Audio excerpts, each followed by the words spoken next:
ברוכים הבאים לתוכנית הבישול שלי חברים, ומקווה ששלומכם טוב בימים האלו. הסרטון שאתם הולכים לראות היום צולם ב6 לאוקטובר, בעצם ממש יום לפני שהתחילו כל הבלגנים, והוא צולם בתקופה הרבה יותר יפה, הרבה יותר שקטה וגם הרבה יותר חמה. אז הסרטון יחסית קיצי ופחות מתאים למה שהולך לנו היום, אבל אני כן חושב שצריך להעלות אותו, כי קודם כל הוא יזכיר לנו את מה שהיה לנו, איזה ימים שקטים ויפים היו לנו, ואיזה ימים שקטים וטובים יהיו לנו גם כשאנחנו ננצח בכל הסיפור הזה.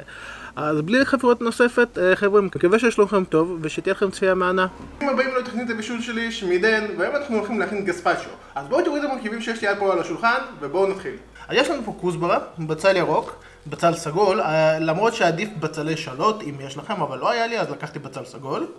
בזיליקום, מלפפון קטן, כמה מלפפונים גדולים, כמה שני שום, עגבניות שרי ענקיות, עגבניות רגילות קטנות, יש לנו פה כמה גמבות, יש לנו מלח פלפל, לחם כפרי כזה, ממש נחמד ויפה, מחמצת, שמן זית, רוטב וושטרשייר, חומץ בלסמי וחומץ תפוחים. אם יש לכם חומץ בן יין, זה בכלל מושלם. גזפצ'ו זה בעצם מרק קר. בעצם אנחנו לוקחים עגבניות, פלפלים ואת כל הירקות ואת כל מה שראיתם, קוצצים אותם קצת, שמים מלח, שמים כזה מרינדה שהם ישבו קצת, ואז פשוט טוחנים את הכל בבלנדר, או חצי מזה בבלנדר. יש המון דרכים להכין גזפצ'ו, יש המון וריאציה של גזפצ'ו, זאת הולכת להיות וריאציה שלי.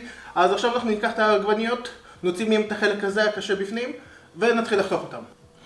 אז מה שאנחנו עושים בעצם, נכנסים עם סכין פנימה ומוצאים את החלק הקשה הזה. הוא לא הולך להוסיף טעם טוב, אז אנחנו לא צריכים אותו בתוך המרק גזפצ'ו שלנו. פה למטה, אם יש חתיכה יותר מדי גדולה, אפשר להוריד גם אותה, אבל הוא נראה סבבה לגמרי. אז אני בעצם הולך לעשות עכשיו ככה לכל העגבניות, ותכניסו את הסכין פנימה כדי שזה יוציא את כל החתיכה המרירה והקשה הזאת מבפנים, כאילו בעצם את כל החלק הזה.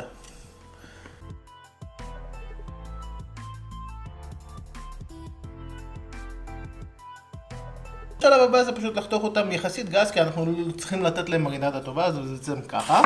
אנחנו חותכים אותם באמצע, חותכים עוד פעם באמצע, ועוד פעם, לרבעים כאלו. אנחנו נצטרך 7 עגבניות.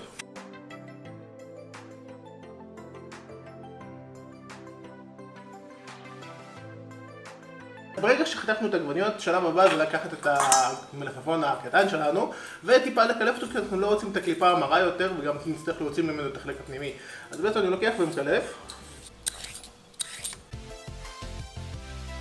עכשיו אנחנו לוקחים, אני מאוד לא אצטרך לראות, אנחנו לא נצטרך את כל המלפפון הענקי הזה, אז בעצם אני הולך לפרוס אותו ככה, ואני רוצה להוציא קצת מהחלק הפנימי, כי יש לי מספיק עגבניות רטובות, אז אני לא צריך שגם זה יהיה לי.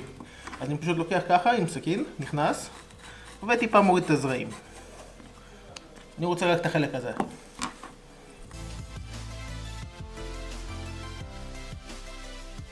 אני לוקח ופורס אותם גם כן לחתיכות בערך כאלו, כי אנחנו הולכים להכניס את הכל בסוף לבלנדר, אז אין לי בעיה. זה מוסיפים לתוך העגבניות. עכשיו בואו נעבור לפלפלים. אנחנו לוקחים את הגמבות, ובעצם פלפל מתוק, ואנחנו לא נצטרך שלמים, אני אצטרך רק אחד בעצם, ואני הולך להשתמש בשני הצבעים, בעצם אני הולך לעשות ככה, ויש לי חצי מאחד, ועכשיו אני עושה אותו דבר גם לשני, ויש לי חצי של השני. גם אותם אנחנו לא צריכים לקצוץ דק, אבל אני כן רוצה להוריד את הקרום הלבן בפנים, אותו אנחנו לא צריכים. וחותכים בערך לקוביות כאלו.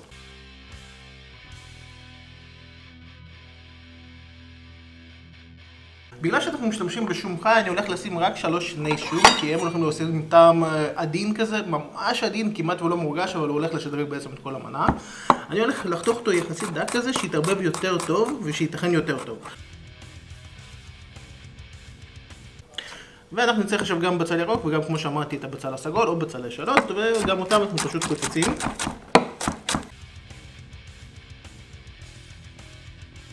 מעבירים את כל זה גם כן לתוך הקערה. אגב חבר'ה, זה זמן טוב מאוד להירשם לערוץ אם עדיין לא נרשמתם. אני רואה שהמון מכם צופים בערוץ אבל לא נרשמים. תעשו טובה, תעזרו לערוץ, תירשמו, תשימו תגובה, ובואו נמשיך במתכון. את הבצל הסגול אני כן הולך דווקא לקצוץ דק, כי אנחנו נצטרך אותו גם לשלב הבא, בעצם לשלב שאנחנו הולכים לקשת יפה. אז אני מההתחלה רוצה לחתוך אותו טיפה יותר דק ויותר פנסי. אני לא חותך עד הסוף, בעצם הוא עדיין מחובר. זה מאפשר לי להחזיק אותו בצורה טובה ולחתוך אותו כזה.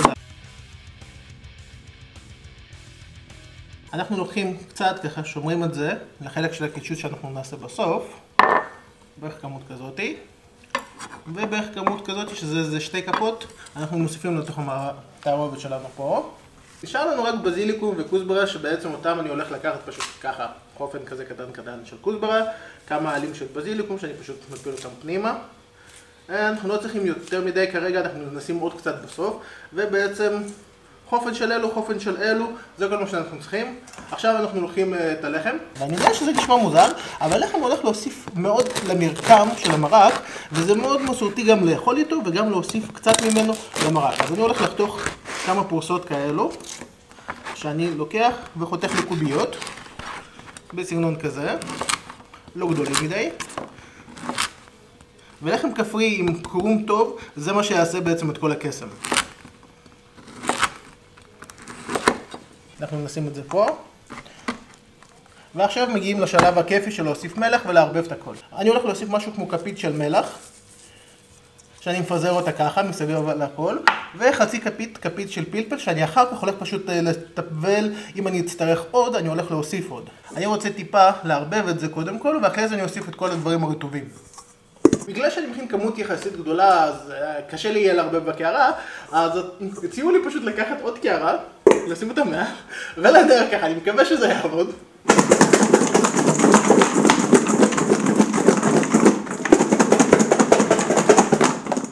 אני רואה פה דברים נופלים על השולחן. מושלם. אני הולך לשים שמן זית, משהו כמו 2 כפות, על כל הסיפור הזה. משהו כמו כף אחת של רוטב וושטרשייר או רוטב וושבוש. כפית וחצי של חומץ בלסמי. ואני הולך להוסיף גם חומץ תפוחים, משהו כמו חצי כף כזה. אולי כף אני אחרי זה הולך לוודא טעם, אחרי שאנחנו הולכים לטחון את הכל, אחרי שזה הולך לשבת. עכשיו אני כן אנסה עדיין לערבב את זה טיפה עם הידיים, כדי לוודא שזה מעורבב טוב. אנחנו טיפה לוחצים את זה. כמה שאנחנו יכולים. אם יש לכם איזושהי צלחת כבדה שאתם יכולים לשים מעל, אפילו ככה. ולשים עליה משהו שכבד.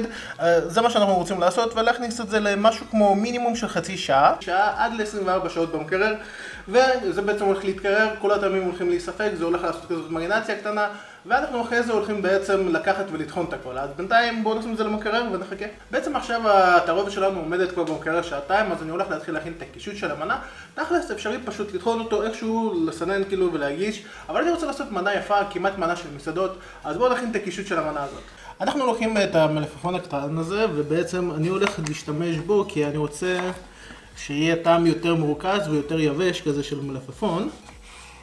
אז אני הולך לקחת רק חלקים ספציפיים ממנו.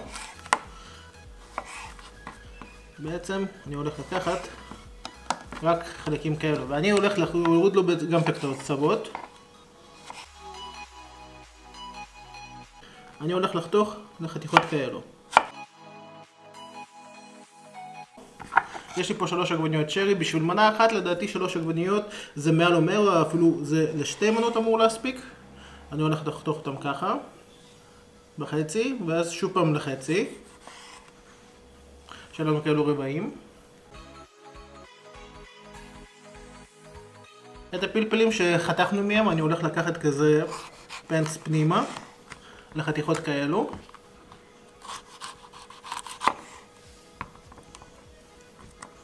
את הזרעים אנחנו לא צריכים. ובעצם אני הולך לחתוך אותם גם כן בצורה כמו של המלפפון שלנו, לחתיכות של קוביות כאלו בערך.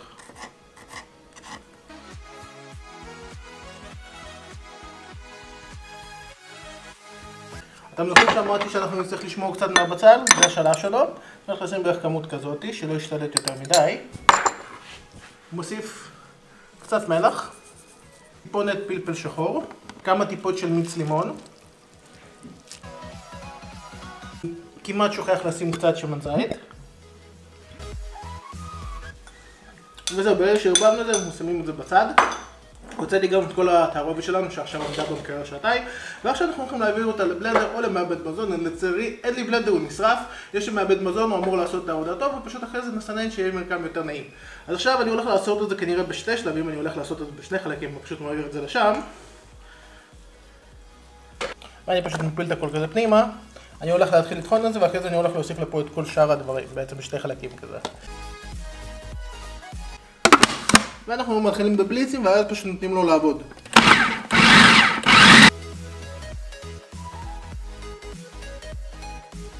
אוקיי, אחרי הבלנד, כמו שאתם רואים, בגלל שיש לי מעבד מזון ולא באמת בלנדר, זה יוצא כזה קצת עם מרקם כזה גושי, שזה בסדר גמור. עכשיו זה השלב שבו אנחנו לוקחים ותואמים לבדוק אם יש מספיק מלח, אם יש מספיק חומץ ואת כל הדברים. ואני מרגיש שיש פה מספיק את הכל, אני כן רוצה אולי קצת וושטרשייר, עוד טיפונת כזה, שיוסיף קצת את אקסטרה קיק כזה לכל הדבר הזה. ניתן ערבוב. כאילו אם היה לכם בלנדר זה יוצא ממש כזה חלק. אפשר לסנן את זה וזה יהיה טוב, אבל אז תאבדו חלק גדול מהטעם שיש בתוך כל החלקים האלו. עכשיו בואו נתחיל להכין את המנה. אנחנו לוקחים את התערובת שהכנו ומפזרים אותה ככה.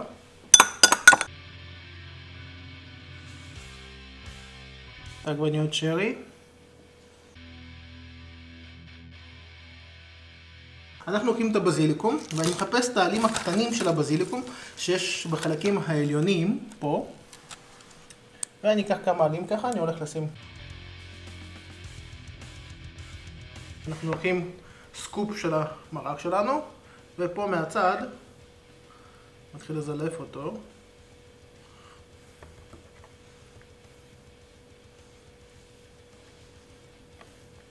עכשיו כדי שיראה יותר יפה.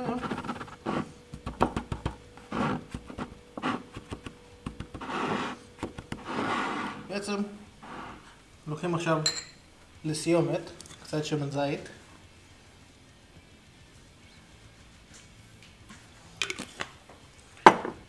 והמרק גספצ'ו שלנו מוכן.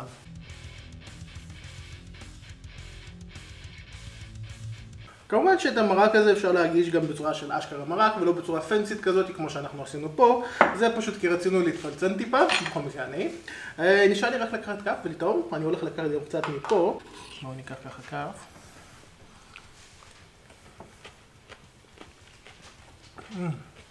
המרק ממש קריר ורענן. פרשי כזה. הירקות מהצד מוסיפות כזה אקסטרה טקסטורה מרקם, כי זה בעצם כל המרכיבים שיש לנו בתוך המרק עצמו.